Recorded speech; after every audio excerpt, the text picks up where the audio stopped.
అభిషక్తిని స్వరం టీవీ ప్రేక్షకులకు యేసుక్రీస్తు నామములో శుభాభివందనాలు తెలియజేసుకుంటున్నాం. Praise the Lord. Hallelujah. So you are very happy in Jesus Christ. Now my father Hanok Prem going to share the word of God. Amen. Praise the Lord. వర్తమాన భూత భవిష్యత్ కాలములో ఉన్నటువంటి నజరేయుడైన యేసుక్రీస్తు వారి అత్యున్నతమైన నామములో అభిషక్తిని స్వరం ప్రేక్షకులారా మీకు వందనములు. ఈ అభిషక్తిని స్వరం కార్యక్రమం ద్వారా మీరు దీవించబడుతున్నారని, మీరు మాకు చేస్తున్నటువంటి ఫోన్ కాల్స్ని బట్టి మేము దేవదేవుని స్తుతించి గణపరుస్తున్నాం. ఈ వర్తమానాలు మీ ఆత్మీయ జీవితంలో లోతైనటువంటి స్థితిలో నడిపించాలని, తద్వారా దేవునితో కూడా మీరు ఆయన సన్నిధానాన్ని ప్రతిదినము అనుభవించేవారుగా మీరు మీ కుటుంబము కట్టబడాలని, దేవుని రాకడ కొరకు మీరందరూ సిద్ధపడేవారుగా ఉండాలని మేము ప్రార్థన చేస్తున్నాం. దేవుడు మిమ్మల్ని దీవించును గాక. ఈ దినం దేవుని వర్తమానాన్ని మీద నేను తీసుకుని వచ్చున్నాను. దేవుని ప్రియ బిడ్డలారా, దేవుని పిల్లలమైన మనము అనగా యేసుక్రీస్తు యొక్క రక్తములో మన పాపములు కడగబడి శుద్ధీకరించబడిన మనము యోహాను సువార్త 1వ అధ్యాయము 12వ వచనంలో చెప్పబడిన ప్రకారముగా దేవుని కుమారుడైన యేసుక్రీస్తు యందు మనము విశ్వసించడం వలన ఆయన పిల్లలము అయ్యాము, దేవుని యొక్క కుమారులము అయ్యాము అని మనము తెలుసుకుంటున్నాం. అయినప్పటికీ కూడా దేవుని పిల్లలము, దేవుని కుమార్తెలము, దేవుని కుమారులము అన్నటువంటి అవగాహన క్రైస్తవులమైన మనకు తెలిసి ఉన్నప్పటికీ కూడా అనేక మంది జీవితాలలో క్రీస్తునందు వారు ఏమై ఉన్నారో, లేదా క్రీస్తులో వారు ఎలాగూ ఉన్నారు, క్రీస్తును బట్టి మనం ఏ విధంగా పిలువబడుతున్నాం, క్రీస్తులో మనం ఎలాగూ ఉన్నాము అనేది ఇంకా అవగాహన రాహిత్యంలో ఉంటున్నాం. క్రీస్తు ద్వారా మనం విమోచింపబడ్డాం. కొరింథీయులకు రాసినటువంటి మొదటి పత్రిక 6వ అధ్యాయం 11వ వచనం చెప్తుంది, ప్రభువైన యేసుక్రీస్తు నామమును మనము దేవుని ఆత్మయందు మనము కడగబడ్డాము, పరిశుద్ధపరచబడ్డాము, నీతిమంతులముగా తీర్చబడ్డాము. మన ప్రాచీన బ్రతుకు, ప్రాచీన జీవితము చచ్చిన స్థితి అయి ఉండొచ్చు, మోసకరమైనది అయి ఉండొచ్చు, వేషధారత్వపు జీవితం అయి ఉండొచ్చు. కానీ ఎప్పుడైతే దేవుని కుమారుని రక్తాన్ని మనము ఆశ్రయిస్తామో, క్రీస్తులో మనకు శ్రేష్ఠత ఉంది.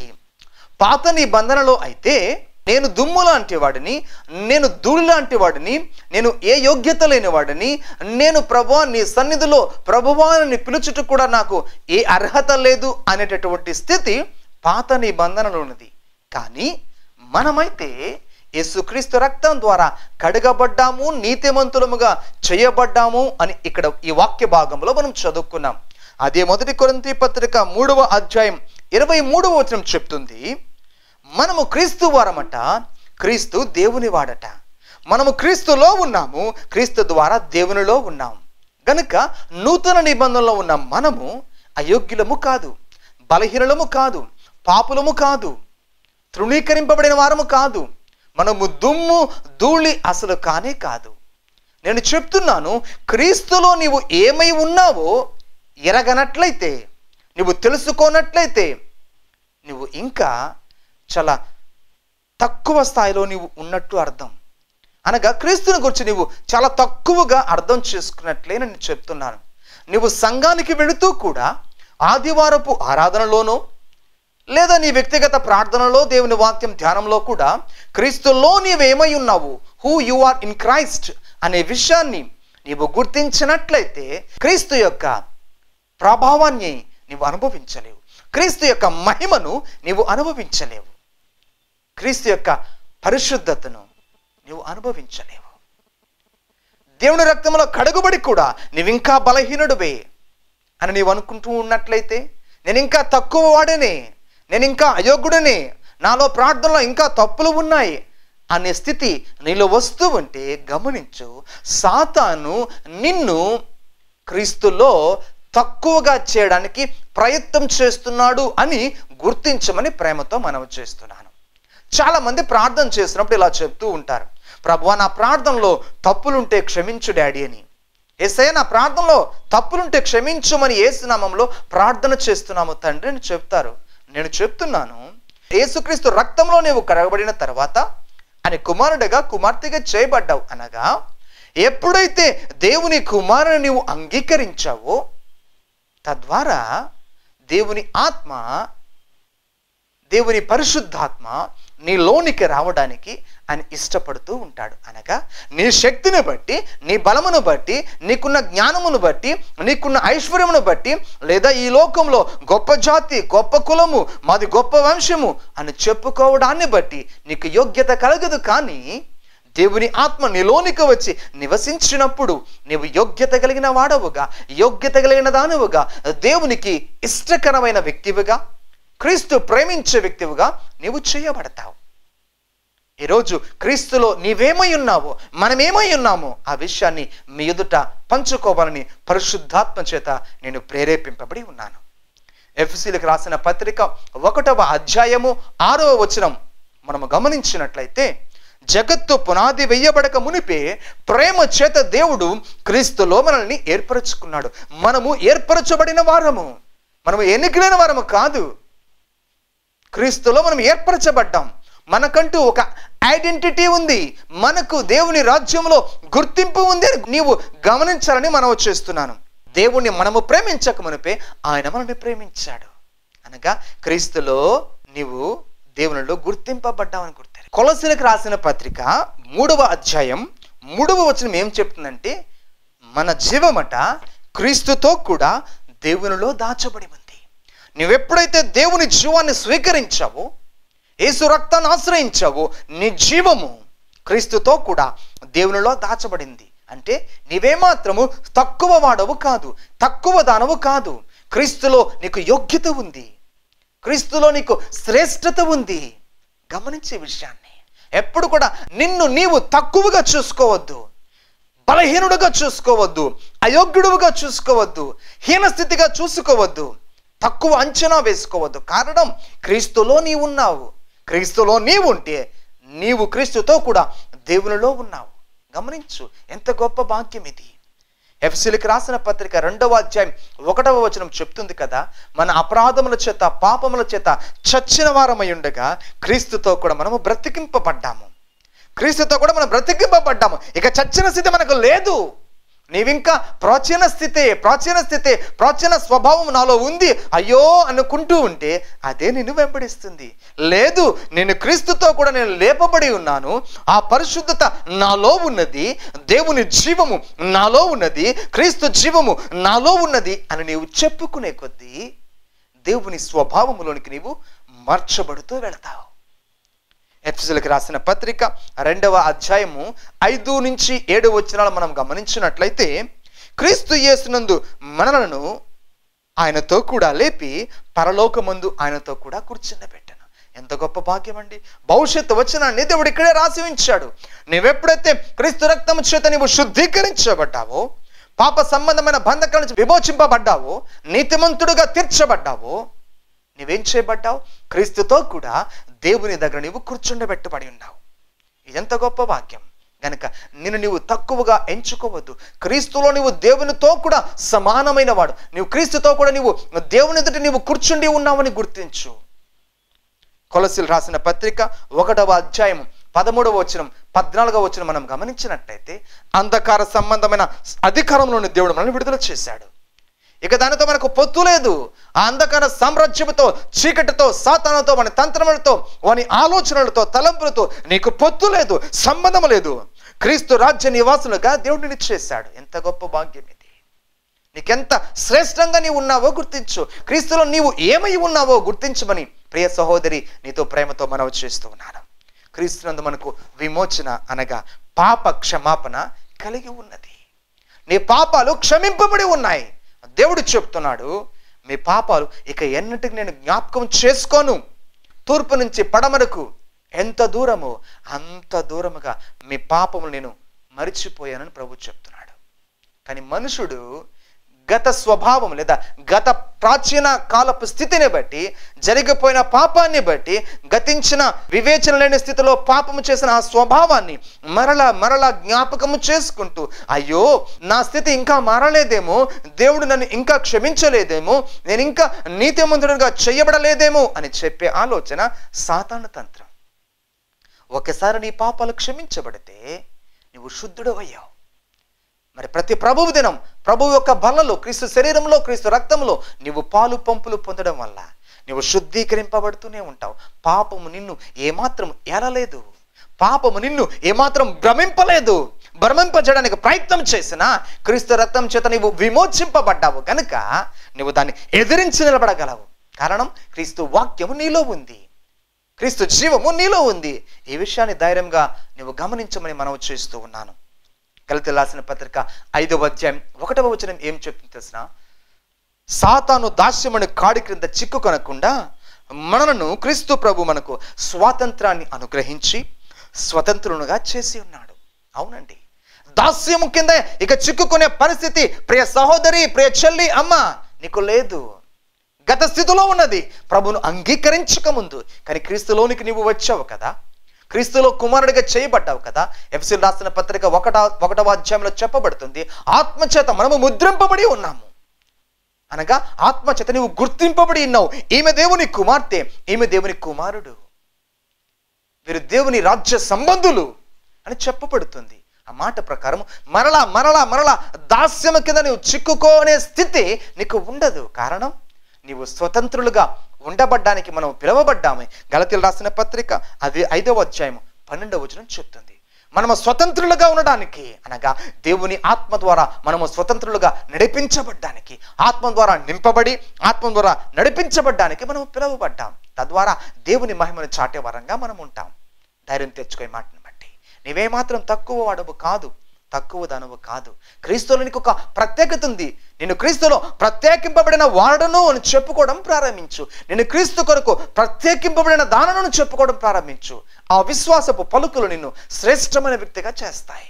రోమీయులకు రాసిన పత్రిక 8వ అధ్యాయం 1వ వచనం మనం గమనించినట్లయితే, క్రీస్తు యేసునందు ఉన్న వారికి ఏ శిక్షా విధి లేదు. ఇప్పుడు నువ్వు క్రీస్తులోనికి వచ్చావు కదా, ఇక ఏ శిక్ష అయినా నీ జీవితానికి విధించే ఏ యొక్క ప్రభావమైనా నీకు ఉండదు. కారణం నువ్వు క్రీస్తులో ఉన్నావు. ఆయన బౌండరీలో ఉన్నంత వరకు నీవు ఎవ్వరికి భయపడవలసిన అవసరం లేదు. ఏ సాతానుకైనా, సాతాను సంబంధమైన సమస్యకైనా, చిక్కుకైనా నీవు భయపడవలసిన అవసరం లేదు. కారణం దేవుని హస్తంలో నీవు ఉన్నావు. చూడుము, నా అరచేతుల మీద నేను నిన్ను చిక్కుకుంటానని ప్రభు చెప్పాడు. నేనేమంటున్నానంటే, మొట్టమొదటిగా నీవు దేవుని హస్తములో ఉన్నావు అనేది గుర్తించు. ఎప్పటికప్పుడు వివేచించుకో. నన్ను ఎవరు ఏమి చేయగలరు, నా చుట్టూ దేవుని అగ్ని కంచె ఉన్నదని చెప్పుకోవడం ప్రారంభించు. కారణం నీవు విశ్వసించే కొద్దీ నీకు జరుగుతుంది. నువ్వు తక్కువ వాడవని నువ్వు నమ్మినట్లయితే అలాగే జరుగుతుంది.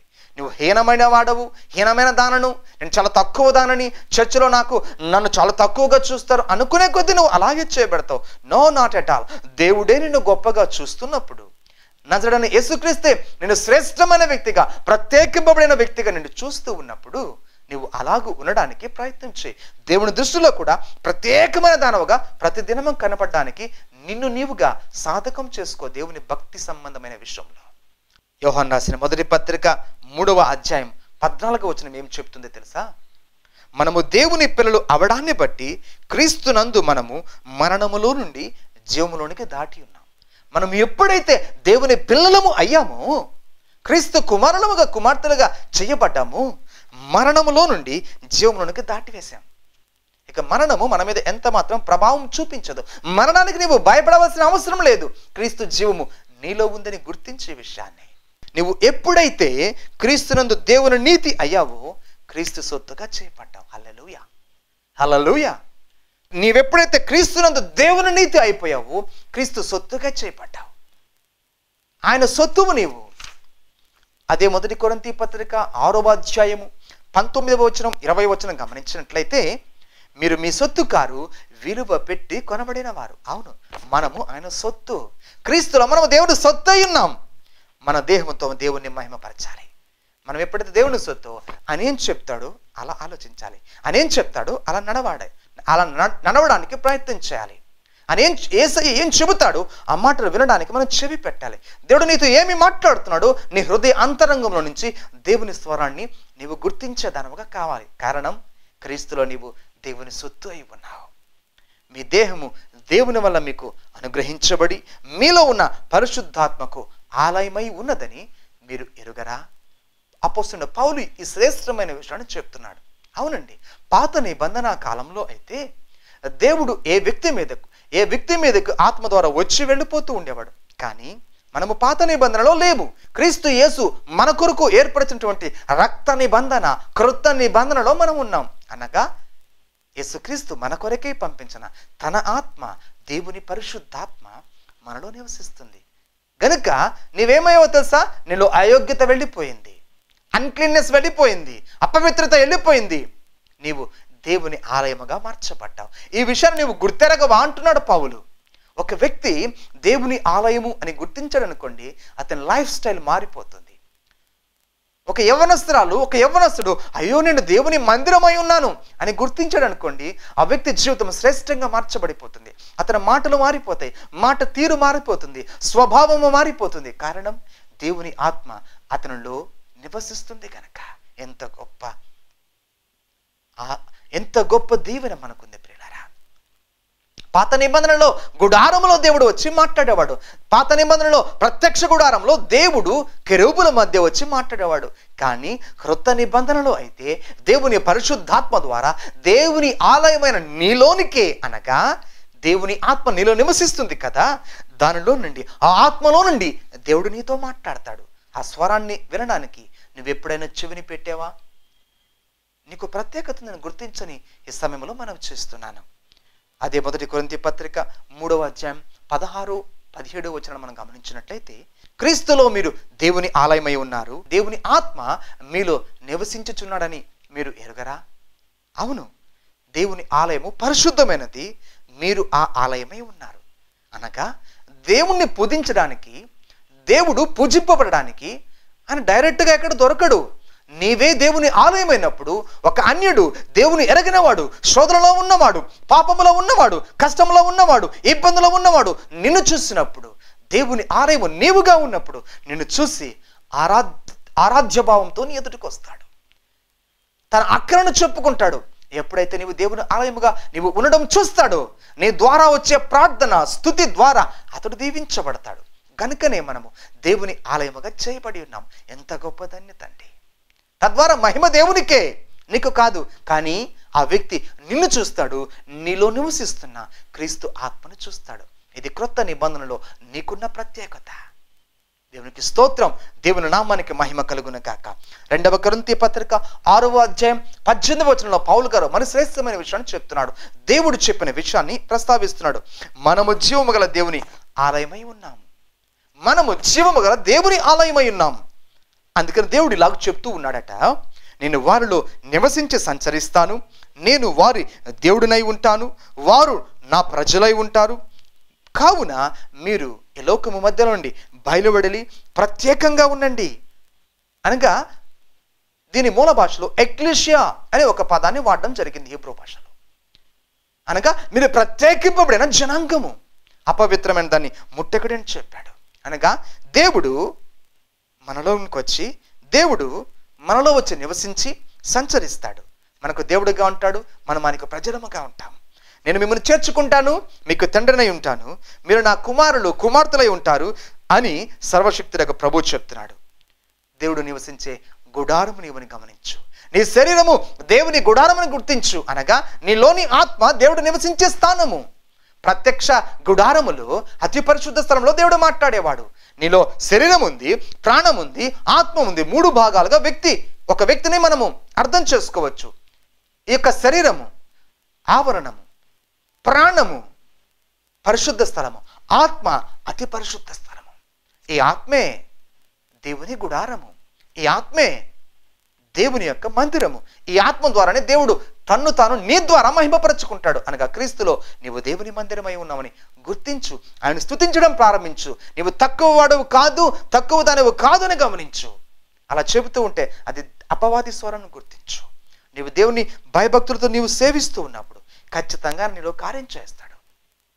నీలో నివసించడానికి ఇష్టపడుతున్నాడు. అనేక మంది దేవుని పరిశుద్ధాత్మ విషయంలో, తమ ఆత్మలో నివసింపచేయబడే విషయంలో నిర్లక్ష్యం వహిస్తున్నారు, తృణీకరిస్తున్నారు. దేవుని వాక్యం చెప్తుంది, హెబ్రీయులకు రాసిన పత్రిక 10వ అధ్యాయము 29వ వచనాన్ని మనము గమనించినట్లయితే, ఇట్లుండగా దేవుని కుమారుని పాదములతో త్రొక్కి తాను పరిశుద్ధపరచబడుటకు సాధనమైన నిబంధన రక్తమును అపవిత్రమైనదిగా ఎంచి కృపకు మూలమగు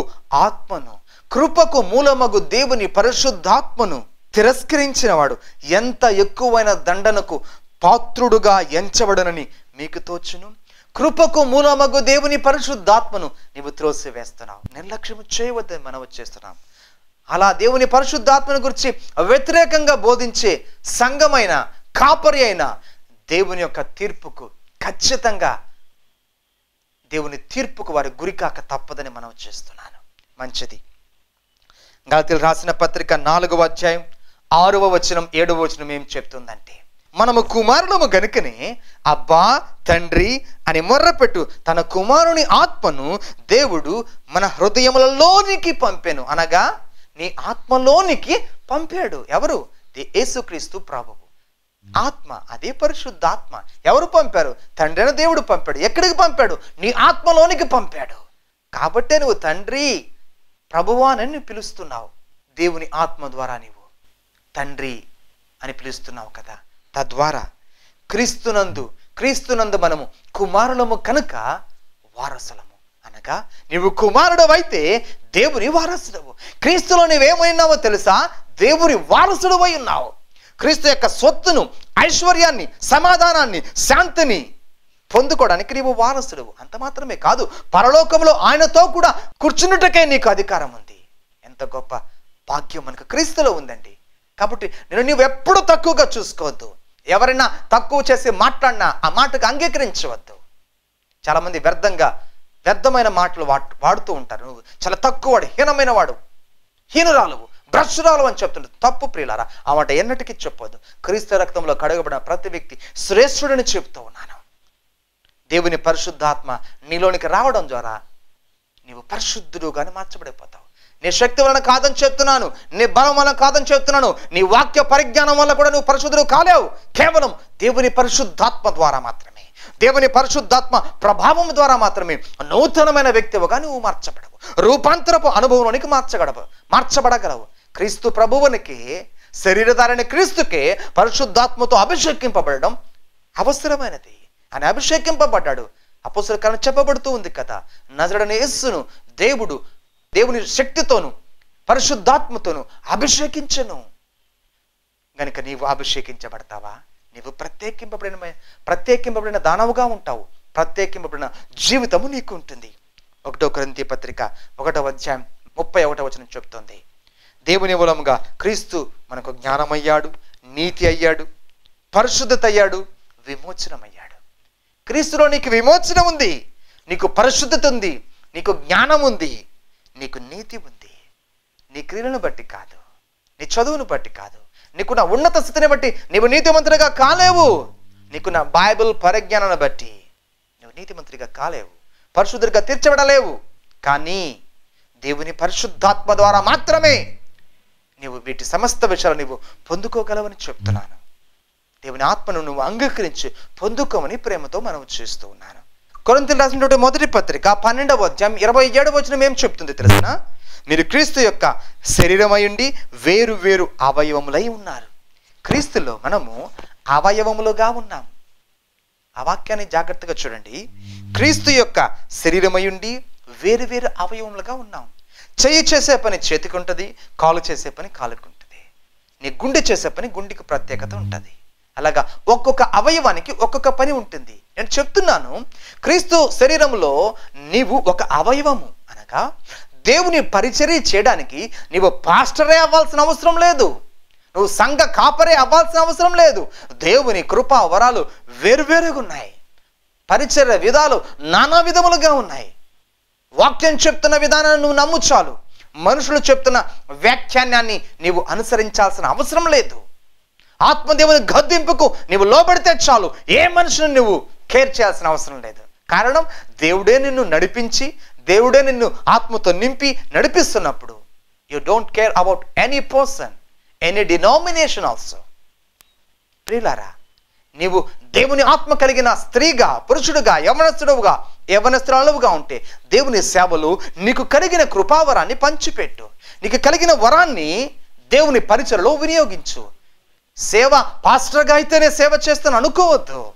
కారణం దేవుని యొక్క శరీరంలో, క్రీస్తు శరీరంలో నీవు ఒక అవయవము. అనగా నిన్ను ఏ అవయవముగా దేవుడు చేసుకున్నాడో తెలియదు, అది నీకు తెలుస్తుంది. ఆ అవయవముగా నీవు పనిచేయడం ప్రారంభించు. దేవుని కన్నుగా ఉన్నావా, నీవు ప్రవక్తవవుతావు. దేవుని చెప్పే స్వరాన్ని వింటావు, అలాగే నువ్వు ప్రవర్తించు. దేవుని యొక్క శరీరంలో నీవు అవయవము. ఎంత గొప్ప ధన్యత అండి. ఎఫెసీయులకు రాసిన పత్రిక 1వ అధ్యాయం 22వ వచనం 23వ వచనం చూసినట్లయితే, సమస్తమును క్రీస్తు మన పాదముల క్రింద ఉంచి సమస్తము పైన అనగా ఆయన్ను, క్రీస్తును సంఘమునకు శిరస్సుగా నియమించాడు. ఆ సంఘము ఆయన శరీరము అనగా మనమే. సమస్తమును పూర్తిగా నింపుచున్నామని సంపూర్ణత అయినది. మనం ఆయన శరీరము, మనం ఆయన సంఘము. మన పాదముల కింద సమస్తాన్ని ఉంచాడు. ఎంత గొప్ప భాగ్యము ప్రియులారా. నీ పాదముల కింద సమస్తము ఉన్నది. లోకపు స్థితి నీ పాదముల క్రింద ఉన్నది. నీవు దేవుని యొక్క శరీరము కనుక, ఆయన శిరస్సు అయినాడు, ఆయన శరీరం మనమై ఉన్నాం కనుక క్రీస్తులో ఎంత గొప్ప ధన్యత. అభిషిక్తుని స్వరం ప్రేక్షకులారా, ఇంతవరకు క్రీస్తులో మీరు ఏమై ఉన్నారో మీరు గ్రహించారా? దేవుని కుమారులుగా, కుమార్తెలుగా మనకెంత ధన్యత ఇవ్వబడిందో మీరు గ్రహించారా? మీరు ఏమాత్రం తక్కువ కాదు అని ఎక్కడైనా తెలుసుకోండి. దేవుని దృష్టిలో శ్రేష్ఠులు, యోగ్యులు, పరిశుద్ధులు. దేవుని జీవము మీలో ఉంది, దేవుని ఆత్మ మీలో ఉంది. దేవుని మందిరముగా మీరున్నారని మీరు తెలుసుకున్నారు కదా. దేవుని ఆలయమే మీరు ఉన్నారని మీరు తెలుసుకున్నారు కదా. క్రీస్తు శరీరముగా మనము ఉన్నాము, క్రీస్తు శరీరంలో అవయములుగా మీరు ఉన్నారని మీరు తెలుసుకున్నారు కదా. ఎంత గొప్ప ధన్యత. నేను నీవు తెలుసుకో, నేను నీవు అర్థం చేసుకో. దేవునిలో, క్రీస్తులో నీవేమో ఉన్నావు అన్న దాన్ని బట్టి ఆయన స్తుతిస్తూ ఉండు, ఆయన గణపరుస్తూ ఉండు, ఆయన ఆమెను మహిమపరుస్తూ.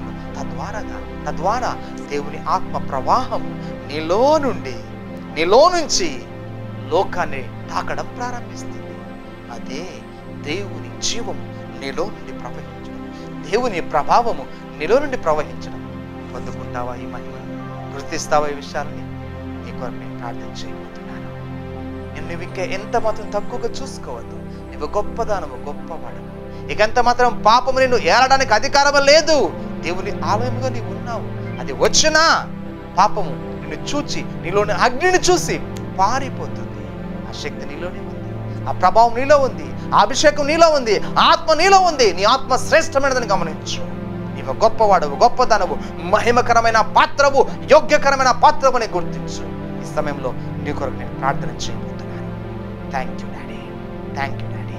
అనేక మంది బలహీనతలో ఉన్నవారు, అనారోగ్యంలో ఉన్నవారు, దేవుని శక్తి చేత తాకబడాలి అనేవారు కూడా మీ హస్తాన్ని టీవీ వైపు చూపడం ప్రారంభించండి. ఇదిగో నా ప్రార్థన ద్వారా దేవుని కృపా హస్తము ఇదిగో మీ ఇంటిలోనికి విడుదల చేయబడబోతుంది. Thank you daddy, thank you. దేవుని పరిశుద్ధాత్మ మీకు వందనాలు చెల్లిస్తున్నాను. తండ్రి అయిన దేవా, నజరేయుడైన యేసుక్రీస్తు నామము పేరిట దేవుని పరిశుద్ధాత్మ ఇప్పుడే ఈ వాక్యము చూస్తున్నాం ఈ కుటుంబంలో కార్యము చేయమని కోరుతున్నాను ప్రభువా. దేవుని కార్యము ఇప్పుడే ఈ కుటుంబంలో జరుగును గాక. ఇదిగో ప్రాచీన స్వభావంలో నుంచి యేసుక్రీస్తు రక్తము ద్వారా వీరు విడిపింపబడి ఉన్నారని నీ కుమారులు గుర్తించి స్తుతిస్తూ ఉంటుండగా ప్రభువా, నీ యోగ్యత వీరిలో కనపరచము తండ్రి. నీ కృప వీరిలో కనపరచము తండ్రి. ప్రతి విధమైనటువంటి బంధకాలలో నుంచి ఇప్పుడే నీ కుమారులు, కుమార్తెలు విడిపించబడుదురు గాక. దేవుని అగ్ని, దేవుని పరిశుద్ధాత్మ అభిషేకమును ఇప్పుడే ఈ కుటుంబముల మీదకు నేను రిలీజ్ చేస్తున్నాను తండ్రి. Now I release the anointing of the holy ghost upon the family master God. ప్రభువా, ఈ కుటుంబంలోని ప్రతి వ్యక్తి తాకబడుదురు గాక, ప్రతి కుమార్తె తాకబడుదురు గాక, ప్రతి యవ్వనస్తుడు తాకబడుదురు గాక. వారి యొక్క ప్రాచీన స్థితిలో నుంచి వీరు బయటికి వచ్చుదురు గాక, వీరి బలహీనతలో నుంచి వీరు బయటికి వచ్చుదురు గాక. దేవుని అభిషేకము వీరిని సరిచేయను గాక. దేవుని అభిషేకము వీరిని క్రీస్తు కొరకు సాక్షార్థంగా వీరిని నిలబెట్టును గాక. దేవుని అభిషేకము క్రీస్తు కొరకు సాక్షార్థముగా వీరిని నిలబెట్టును గాక. యేసుక్రీస్తు రక్తము ద్వారా వీరు శ్రేష్ఠతలోనికి వచ్చారు గనుక క్రీస్తు శరీరము ద్వారా అవయములుగా దేవుని అభిషేకం ద్వారా వీరు గొప్ప కార్యములు చేయుదురు గాక. ప్రభా, జీవించండి, వ్యాధి బాధలలో ఉన్న వారి కొరకు ప్రార్థన చేస్తున్నాడు. ప్రతి వ్యాధి బంధకాలు తీసుకుని వచ్చిన సాతాను కాడిని యేసు నామములో నేను విరగగొడుతున్నాను. I break every forces of the demonic kingdom in Jesus' name. In the name of Jesus Christ of Nazareth, I release the healing power. I release the healing anointing in the name of Jesus. ఇప్పుడే దేవుని స్వస్థతను మీరు పొందుకొందురుగాక అని చెప్తున్నాను. యేసు నామములో మీకు దీవెన, ఆశీర్వాదాలు, మహిమ కలుగునుగాక. యేసు నామములో ప్రార్థిస్తూ వేడుకుంటున్నాను. ఆమేన్, ఆమేన్, ఆమేన్. Our address: Pastor Hanok Prem, Holy Spirit Fire Ministries, 24-1-603, Opposite Park, Rajagari Street, Mulapet, Nellore. Our phone numbers: 9000-214-333, 9177721309. Praise the Lord.